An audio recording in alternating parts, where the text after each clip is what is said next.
A shoemaker and a tailor once met with each other in their travels. The tailor was a handsome little fellow who was always merry and full of enjoyment. He saw the shoemaker coming towards him from the other side, and as he observed by his bag what kind of a trade he plied, he sang a little mocking song to him. Sew me the seam, draw me the thread, spread it over with pitch, knock the nail on the head. The shoemaker, however, could not endure a joke.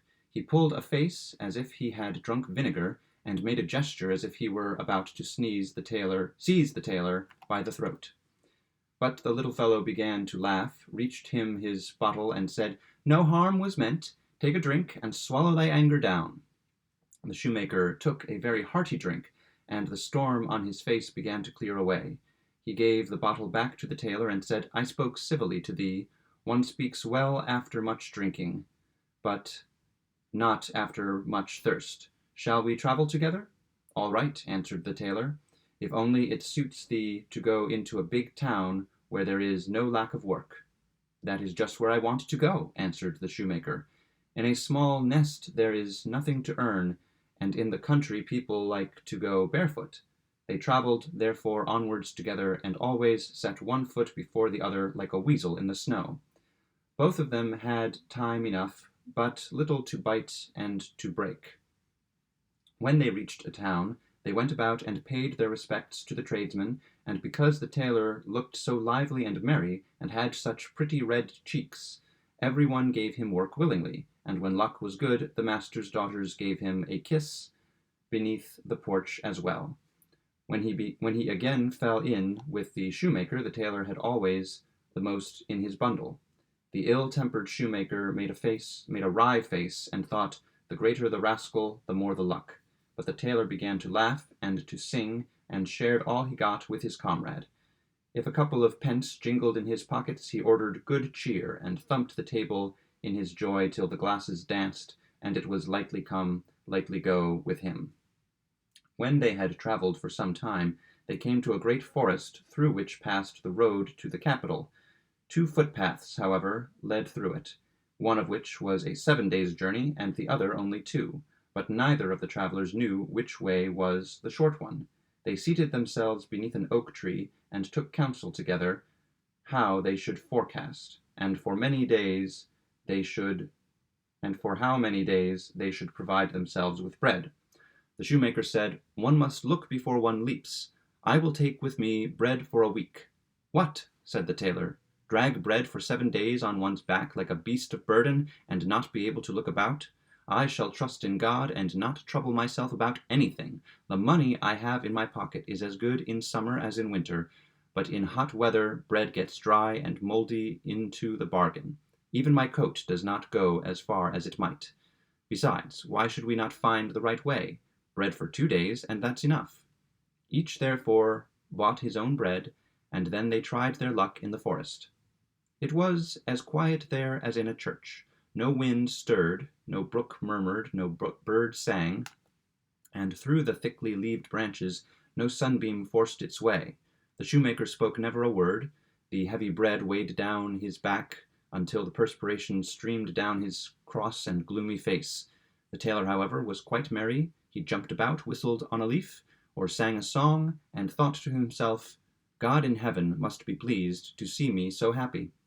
This lasted 2 days, but on the 3rd the forest would not come to an end, and the tailor had eaten up all his bread. So after all his heart sank down a yard deeper.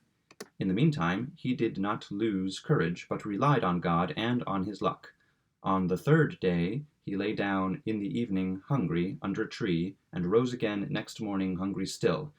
So also passed the 4th day, and when the shoemaker seated himself on a fallen tree and devoured his dinner, the tailor was only a looker-on. If he begged for a little piece of bread, the other laughed mockingly, and said, Thou hast always been so merry. Now thou canst try for once what it is to be sad. The birds which sing too early in the morning are struck by the hawk in the evening. In short, he was pitiless. But on the 5th morning, the poor tailor could no longer stand up, and was hardly able to utter one word for weakness. His cheeks were white, and his eyes red. Then the shoemaker said to him, I will give thee a bit of bread to-day, but in return for it I will put out thy right eye. The unhappy tailor, who still wished to save his life, could not do it in any other way. He wept once more with both eyes, and then held them out, and the shoemaker, who had a heart of stone, put out his right eye with a sharp knife. The tailor remembered what his mother had formerly said to him when he had been eating secretly in the pantry: "Eat what one can, and suffer what one must." When he had consumed his dearly bought bread, he got on his legs again, forgot his misery, and comforted himself with the thought that he could always see enough with one eye. But on the 6th day hunger made itself felt again, and gnawed him almost to the heart. In the evening he fell down by a tree, and on the 7th morning he could not raise himself up for faintness, and death was close at hand. Then said the shoemaker, "I will show mercy and give thee bread once more, but thou shalt not have it for nothing. I shall put out thy other eye for it." And now the tailor felt how thoughtless his life had been, prayed to God for forgiveness, and said, "Do what thou wilt, I will bear what I must, but remember that our Lord God does not always look on passively, and that an hour will come when the evil deed which thou hast done to me, and which I have not deserved of thee, will be requited. When times are good with me, I shared what I had with thee. My trade is of that kind that each stitch must always be exactly like the other. If I no longer have my eyes, and can sew no more, I must go a-begging.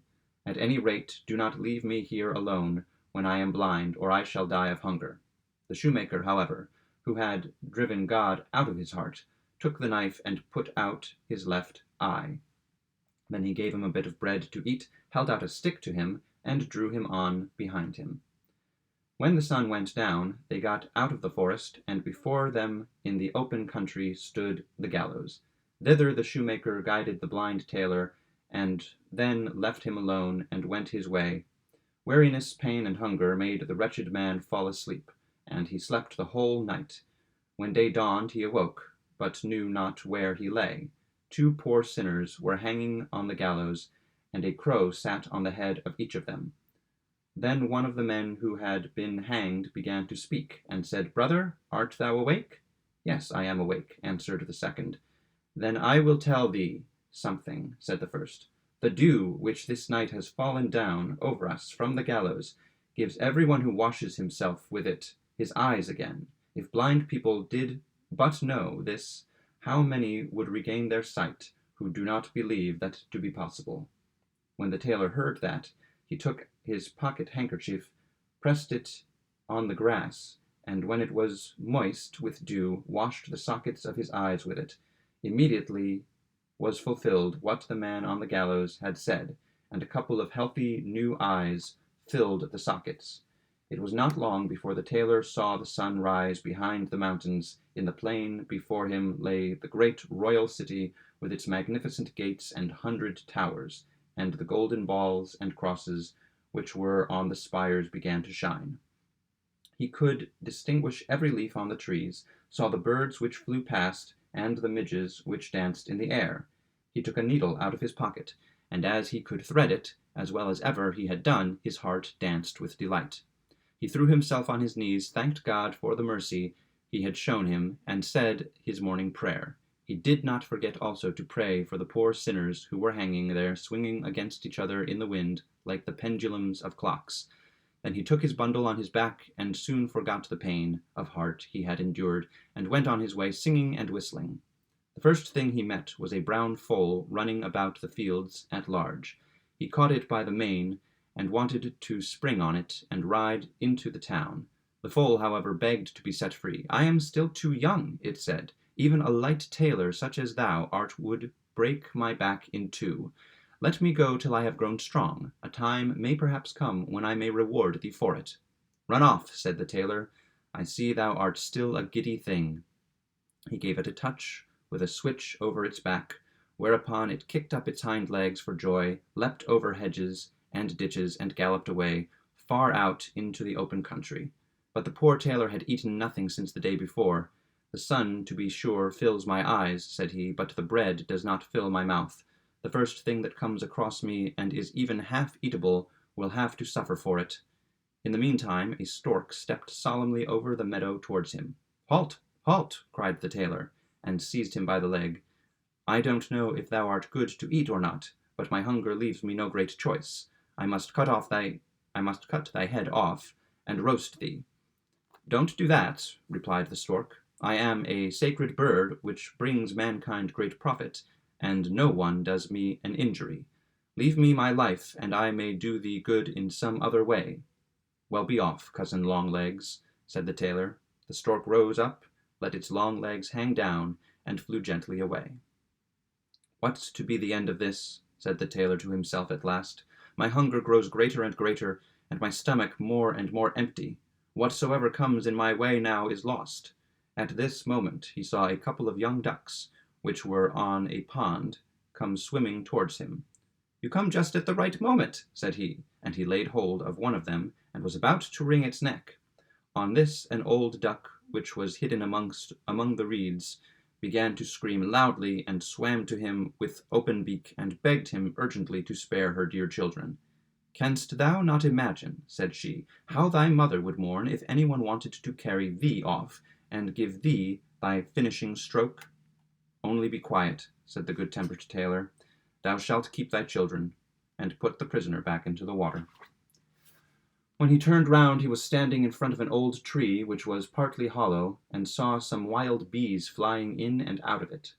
"There I shall at once find the reward of my good deed," said the tailor. "The honey will refresh me." But the queen bee came out, threatened him, and said, "If thou touchest my people, and destroyeth my nest, our stings shall pierce thy skin like 10,000 red-hot needles.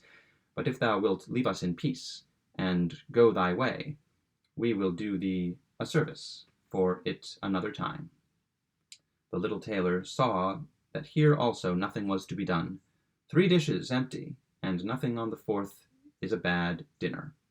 He dragged himself, therefore, with his starved-out stomach into the town, and as it was just striking 12, all was ready cooked for him in the inn, and he was able to sit down at once to dinner. When he was satisfied, he said, "Now I will get to work."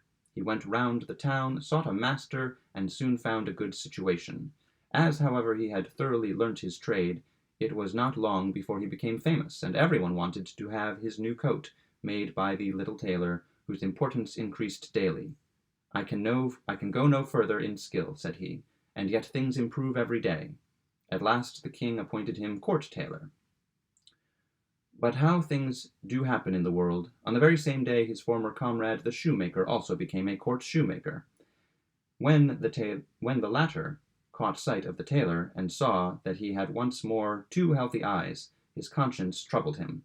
"Before he takes revenge on me," thought he to himself, "I must dig a pit for him."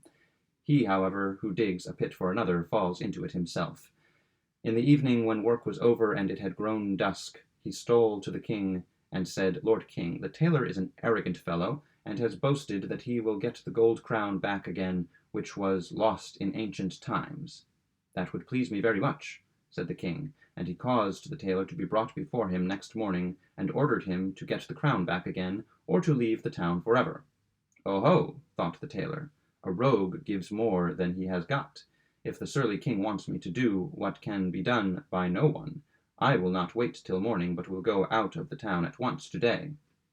He packed up his bundle, therefore, but when he was without the gate he could not help being sorry to give up his good fortune, and turn his back on the town in which all had gone so well with him. He came back to the pond, where he had made the acquaintance of the ducks. At that very moment the old one whose young ones he had spared was sitting there by the shore, pluming herself with her beak. She knew him again instantly, and asked why he was hanging his head so. "Thou wilt not be surprised when thou hearest what has befallen me," replied the tailor, and told her his fate. "If that be all," said the duck, "we can help thee. The crown fell into the water, and lies down below at the bottom. We will soon bring it up again for thee. In the meantime, just spread out thy handkerchief on the bank."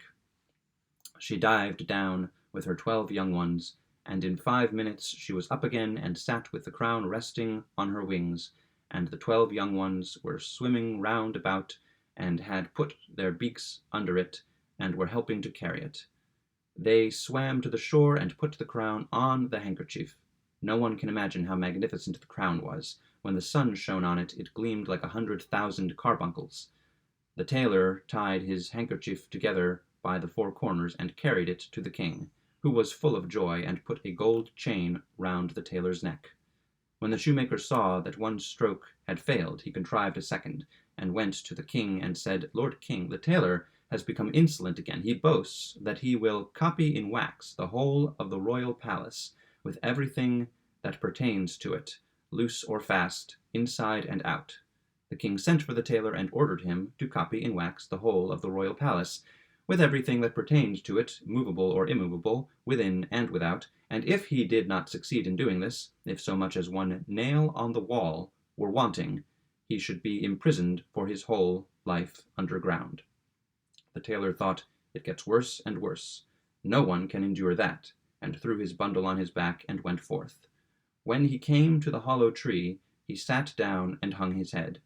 The bees came flying out, and the queen bee asked him if he had a stiff neck, since he held his head so awry. "Alas, no," answered the tailor. "Something quite different weighs me down." And he told her what the king had demanded of him. The bees began to buzz and hum among themselves, and the queen bee said, "Just go home again, but come back tomorrow at this time, and bring a large sheet with thee, and then all will be well." So he turned back again, but the bees flew to the royal palace, and straight through the open windows, crept round about into every corner, and inspected everything most carefully. Then they hurried back and molded the palace in wax, with such rapidity that anyone looking on would have thought it was growing before his eyes.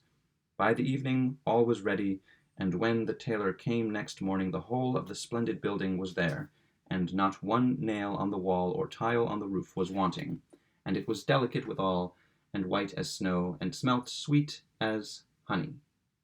The tailor wrapped it carefully in his cloth, and took it to the king, who could not admire it enough, placed it in his largest hall, and in return for it presented the tailor with a large stone house. The shoemaker, however, did not give up, but went for the third time to the king, and said, "Lord King, it has come to the tailor's ears that no water will spring up in the courtyard of the castle, and he has boasted that it shall rise up in the midst of the courtyard to a man's height, and be clear as crystal." Then the king ordered the tailor to be brought before him, and said, "If a stream of water does not rise in my courtyard by tomorrow, as thou hast promised, the executioner shall in that very place make thee shorter by the head." The poor tailor did not take long to think about it, but hurried out to the gate, and because this time it was a matter of life and death to him, tears rolled down his face. While he was thus going forth full of sorrow, the foal, to which he had formerly given his liberty, and which had now become a beautiful chestnut horse, came leaping towards him. "The time has come," it said to the tailor, "when I can repay thee for thy good deed. I know already what is needful to thee, but thou shalt soon have help. Get on me, my back can carry two such as thou." The tailor's courage came back to him. He jumped up in one bound, and the horse went full speed into the town, and right up to the courtyard of the castle. It galloped as quick as lightning thrice round it, and at the third time it fell violently down. At the same instant, however, there was a terrific clap of thunder. A fragment of earth in the middle of the courtyard sprang like a cannon-ball into the air and over the castle, and directly after it a jet of water rose as high as a man on horseback, and the water was as pure as crystal, and the sunbeams began to dance on it. When the king saw that, he arose in amazement, and went and embraced the tailor in the sight of all men. But good fortune did not last long. The king had daughters in plenty, one prettier than the other, but he had no son. So the malicious shoemaker betook himself for the fourth time to the king, and said, "Lord King, the tailor has not given up his arrogance. He has now boasted that if he liked, he could cause a son to be brought to the Lord King through the air." The king commanded the tailor to be summoned, and said, "If thou causest a son to be brought to me within 9 days, thou shalt have my eldest daughter to wife." The reward is indeed great, thought the little tailor. One would willingly do something for it, but the cherries grow too high for me. If I climb for them, the bough will break beneath me, and I shall fall. He went home, seated himself cross-legged on his work-table, and thought what was to be done. It can't be managed, cried he at last. I will go away, after all. I can't live in peace here. He tied up his bundle and hurried away to the gate. When he got to the meadow, he perceived his old friend the stork, who was walking backwards and forwards like a philosopher. Sometimes he stood still, took a frog into close consideration, and at length swallowed it down. The stork came to him and greeted him. I see, he began, that thou hast thy pack on thy back. Why art thou leaving the town? The tailor told him what the king had required of him, and how he could not perform it, and lamented his misfortune. Don't let thy hair grow grey about that, said the stork. I will help thee out of thy difficulty. For a long time now I have carried the children in swaddling clothes into the town, so for once in a way I can fetch a little prince out of it. So for once in a way I can fetch a little prince out of the well. Go home and be easy. In 9 days from this time repair to the royal palace, and there will I come. The little tailor went home, and at the appointed time was at the castle. It was not long before the stork came flying thither and tapped at the window. The tailor opened it, and Cousin Longlegs came carefully in and walked with solemn steps over the smooth marble pavement. He had, however, a baby in his beak that was as lovely as an angel, and stretched out its little hands to the queen. The stork laid it in her lap, and she caressed it and kissed it, and was beside herself with delight.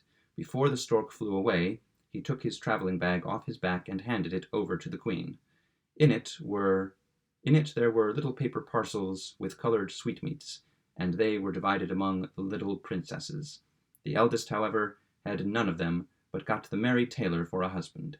It seems to me, said he, just as if I had won the highest prize. My mother was right after all. She always said that whoever trusts in God and only has good luck can never fail. The shoemaker had to make the shoes in which the little tailor danced at the wedding festival, after which he was commanded to quit the town forever. The road in the forest led him to the gallows. Worn out with anger, rage, and the heat of the day, he threw himself down. When he had closed his eyes and was about to sleep, the 2 crows flew down from the heads of the men who were hanging there and pecked his eyes out. In his madness he ran into the forest, and must have died there of hunger, for no one has ever either seen him again or heard of him.